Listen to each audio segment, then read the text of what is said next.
ഒരു നല്ല ശരത്കാല പ്രഭാതത്തിൽ ഒരു നമ്പൂതിരി സന്ധ്യാവന്തനം കഴിഞ്ഞ ശേഷം വെറുതെ ഒന്ന് നടക്കാനിറങ്ങി. കാണാൻ എന്തു ഭംഗിയാണ്! നിറഞ്ഞു കവിഞ്ഞൊഴുകുന്ന പുഴ, പുഴയോരത്തെ പച്ചപ്പിലേക്ക് തലചായ്ച്ചു നിൽക്കുന്ന മരങ്ങൾ, കിളികളുടെ കളകളാരവം. പ്രകൃതിയുടെ ഈ സൗന്ദര്യം ആസ്വദിച്ച് ആ നമ്പൂതിരി പതിയെ നടന്നു നീങ്ങി. കയ്യിൽ തണൽ കിട്ടാനായി ഒരു വലിയ കുടയുമുണ്ടായിരുന്നു. അങ്ങനെ നടന്നു നീങ്ങുന്നതിനിടയിൽ പുഴയുടെ അക്കരെ അതാ ഒരാൾ രൂപം. സൂക്ഷിച്ചു നോക്കിയപ്പോൾ അതൊരു നായയാണ്. നമ്പൂതിരിക്ക് നായകളെ ഭയങ്കര പേടിയായിരുന്നു. നായയെ കണ്ടതും നമ്പൂതിരി പേടിച്ച് വിറയ്ക്കാൻ തുടങ്ങി. അടുത്ത നിമിഷം അദ്ദേഹം ഒട്ടും ആലോചിച്ചു നിന്നില്ല. കയ്യിലുണ്ടായിരുന്ന കുട അദ്ദേഹം നിലത്തിട്ട് തന്റെ കാലുകൊണ്ട് ശക്തമായി ചവിട്ടി തകർത്തു. തകർന്നുപോയ കുടയുടെ പിടുത്തത്തിൽ നിന്ന് അദ്ദേഹം കൈപ്പിടിയിലുള്ള കമ്പ് വലിച്ചൂരിയെടുത്തു. അതേസമയം ഒരു കർഷകൻ തന്റെ പണിക്കായി ആ വഴി വരികയായിരുന്നു. ഈ കാഴ്ച കണ്ട കർഷകൻ അമ്പരന്നുപോയി. "നമ്പൂരി തിരുമേനി, അങ്ങെന്താണ് ഈ കാണിക്കുന്നത്?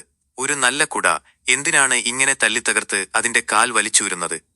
പേടിച്ചു വിറയ്ക്കുന്ന നമ്പൂതിരി ആയുധമായി മാറ്റിയ ആ കമ്പും പിടിച്ച് പുഴയിലേക്ക് നോക്കിക്കൊണ്ട് മറുപടി പറഞ്ഞു: "അയ്യോ, കണ്ടില്ലേ ആ ദുഷ്ടൻ നായ!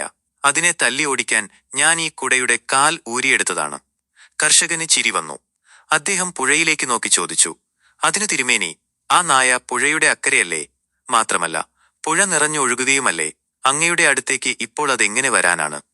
അപ്പോൾ നമ്പൂതിരി അല്പം ഗൗരവത്തോടെ, എന്നാൽ വിചിത്രമായ ഭയത്തോടെ പറഞ്ഞു: "അതെനിക്കറിയാം. പക്ഷേ പുഴ എങ്ങാനും ഇപ്പോൾ വറ്റിയാലോ?"